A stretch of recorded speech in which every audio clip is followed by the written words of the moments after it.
going to introduce our next guest speaker, Marcella Desjarlais. If you want to come on up here, she is my other half.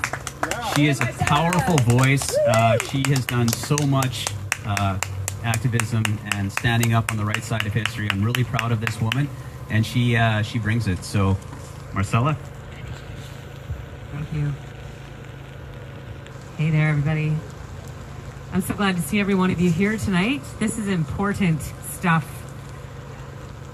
Bringing light to the darkness. Yes. Darkness. Yes. Is it more evident than that? And over here is a little motion sensor camera, and I've already welcomed them to the meeting when we first got here. Oh. They're on my stream. Yeah. Yeah, right? Abbotsford's public meeting. Yeah. In the school board parking lot. Shameful, isn't it? It is shameful. Very shameful. I'm always one, I'm researched, okay? I read the legislation. Yes, I am a nerd in that way. I do read it. The School Act, the Child Family Service Protection Act. I worked at MCFD for 13 years. I've worked with Dr. Wallace Wong. Have you heard of him? Yes, we've heard of him. He's terrible. I worked with him. He's a monster. He's a monster. Not good. And he can boast and brag about everything that he is doing to children, but one day he is going to pay. Yes. He's sowing seeds and he's going to reap. Yes. Yes. I always come with facts. I come with figures, because what our governments and our school boards and our legislatures don't tell you is the other side of the story. All right? I go back to COVID. I started standing up and speaking out back in those days, and I always came with the facts. I was health administrative assistant to an Indigenous organization in Surrey, and I would do my research at my desk because I was tied into Bonnie Henry's office, okay?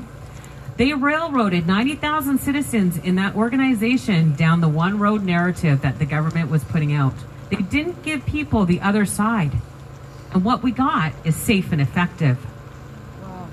I would come out to rallies and I would talk about domestic abuse that went up. I would talk about the suicide hotlines because our organization partnered with another organization, and the amount of telephone calls that they got went up by the millions. Oh my God. That's disturbing. Government's not telling you that. No. But I did. And I did it on the public streets at the Vancouver Art Gallery because people need to know. They need to hear the facts. And tonight, we're talking about our young people, and what the government isn't telling you is the negative detriment that happens to young, impressionable minds. So I'm going to talk about the transitioning youth stats. You can get this from the McCreary report. They've done surveys throughout British Columbia with the young people. The teenagers are filling these surveys in, so this is where the data is coming from. So I'm going to use their language. That comes out of the report. Gender diverse, trans, non-binary, and questioning youth. That sound is just... In BC. Sorry, guys.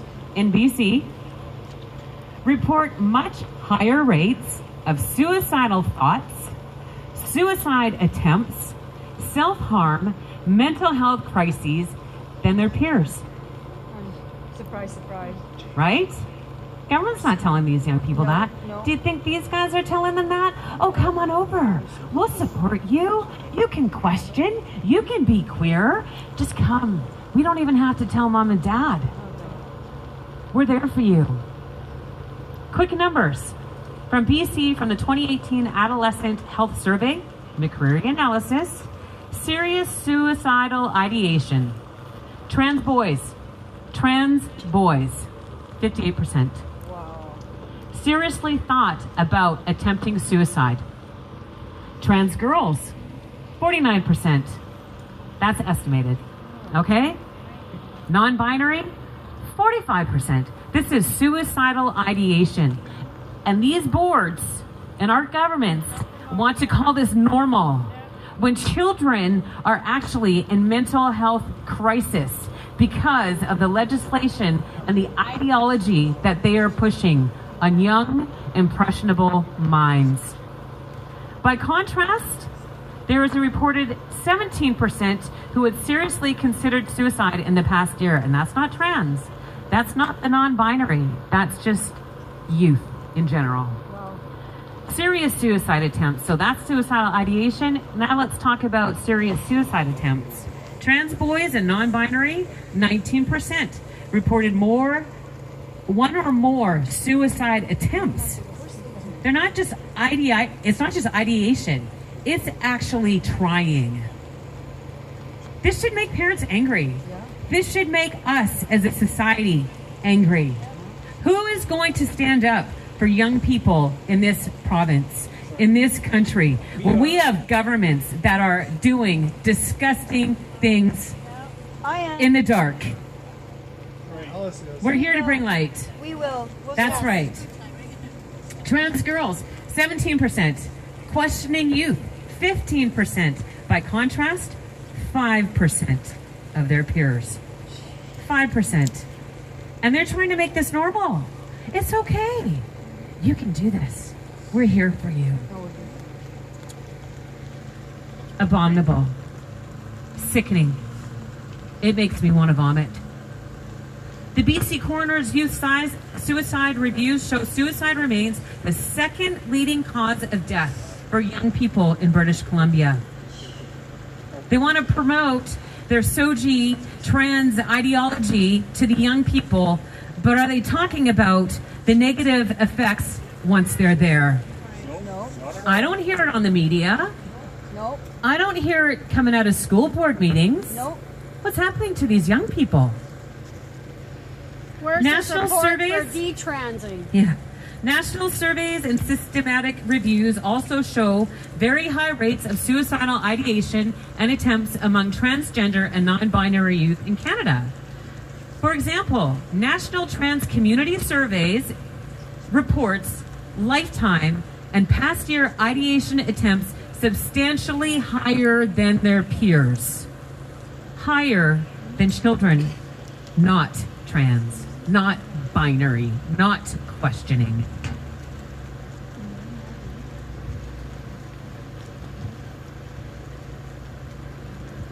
So how about some protective factors?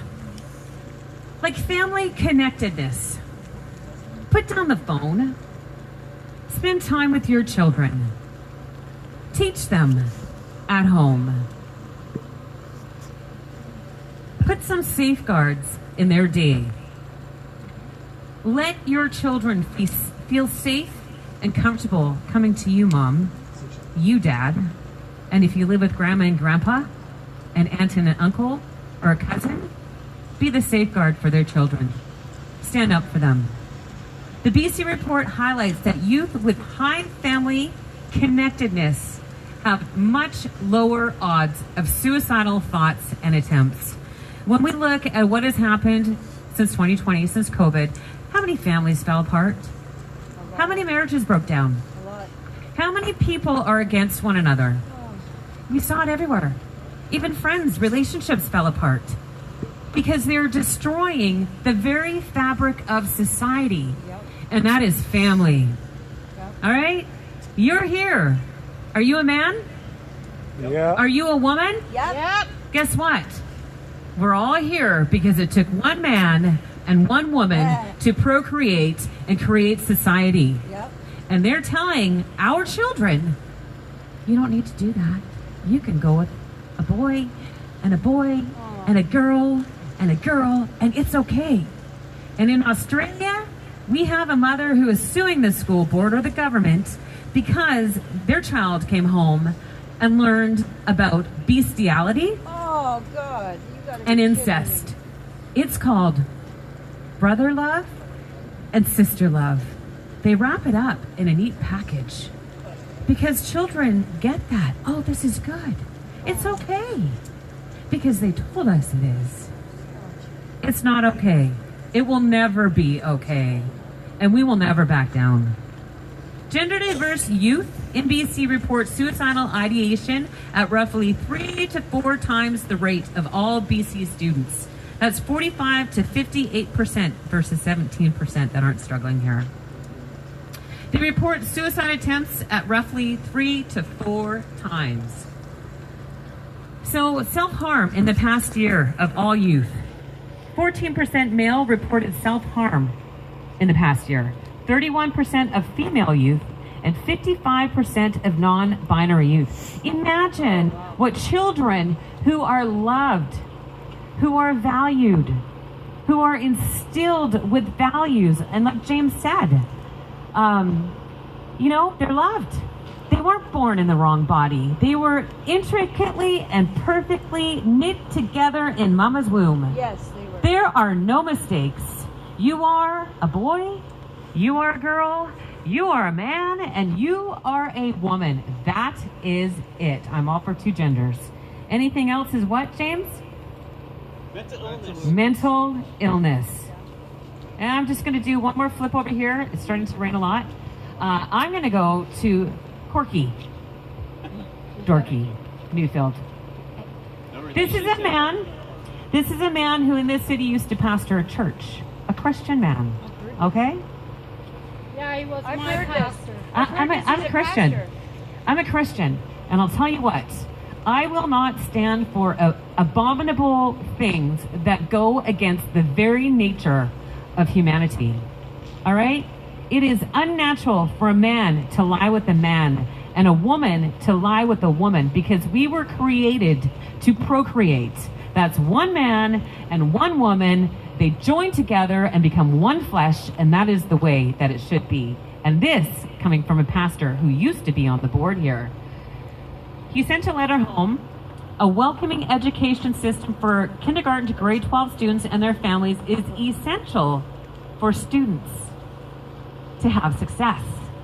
For a sense of safety. Do you think our kids feel safe coming to school? No. When you got boys coming into their changing room and girls going in there? To be honest, do women actually go into the men's changing room? Because I'll tell you what, No. I would never. No. Not ever.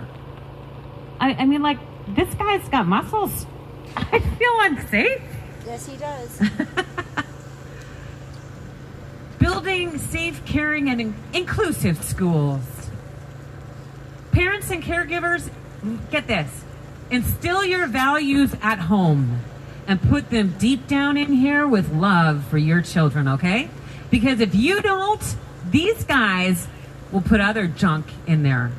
Schools provide learning opportunities to support inclusivity and help students to develop, get this, global educated citizens. Oh, gee. No. Let's be local. Yeah. Not local, local. Soji 123 is not part of the BC curriculum. Did you hear that? It's not. It's not part of the curriculum. These learning resources are not mandated or required. They're there to serve as a toolkit that educators can use to talk about diverse topics and build welcoming spaces where all students can learn, grow, and thrive. I'm sorry, when I read statistics like this, that is not thriving. Tell me where the thrive is in young people that are so down and distraught that they want to self-harm, that they want to commit suicide, that they want to take their own lives. I say the school system is failing our children. Just a few more points. Our goal is to work together. This is still coming from Corky. Our goal is to work together and foster positive relationships to ensure that all students can learn in a safe and inclusive environment. Do you know, when I went to elementary school, and it was a long time ago, this stuff wasn't even around. It just didn't exist. I went to school, I learned reading, I learned writing, Yep. I learned arts and crafts. Yep. I learned physical fitness. I joined the choir. I was a child. Yep. And it was safe and effective. And it was safe and effective. And it was fun. And it was so much fun. I built relationships with other children. And we had fun outside. We played on the playground. We did things. And we weren't confused about who we were. We were children, learning and growing. So, gonna go where Pierre talked a little bit ago. If you have a problem, you can, with your concern, Talk with the person whose action has given rise to concerns or the problem. Does it work, Pierre? That's I didn't think so. You can talk to the principal if you need further assistance with your concern. Does it work, Pierre? If you want to ID your kids to be intimidated. Yeah. That's exactly. Sounds like psychological warfare. Right? Yep. And your children are the victims of that. Contact the superintendent if you feel your concerns are not resolved at the school level. Does it work? All right. Well, you can always write the Board of Education, because if you feel steps 1 to 3 were not successful, or if the school district administration's decision significantly affects a student's education, health, or safety, parents may appeal in writing to the Board of Education. Does that work here? Great.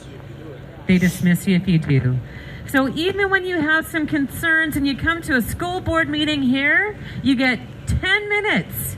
2 minutes. 10 minutes for all the parents to come together and question them. But you have to sit through 3 hours of Robert's rules of minutes that aren't even about your children. And glad handing themselves. They pat themselves on the back for 3 They hours. definitely do that, and I and saw listen to that. concerns for less than 10 minutes. I saw that. If ever there is a time that we need to be a voice and stand and protect our children from the government, yes, from the government, it is now. Yes. We cannot, as society, back down and give in to the garbage that they spew. If you are a parent and you live in any district that there is a school board, can I encourage you? Attend those meetings. Be a voice for children. We said it at the beginning. If you have the wherewithal within you to run for a position on the school board, please do. We need people with common sense in places like this so that our children can actually have an education like we did and be children and have that safety and be able to go to mom and dad and be loved and be taught at home and not by these people. Because if we don't open our voices and our mouths at home to our children, I guarantee you evil will run amok in institutions like school boards and governments. Don't stop standing for our children. We need your voice.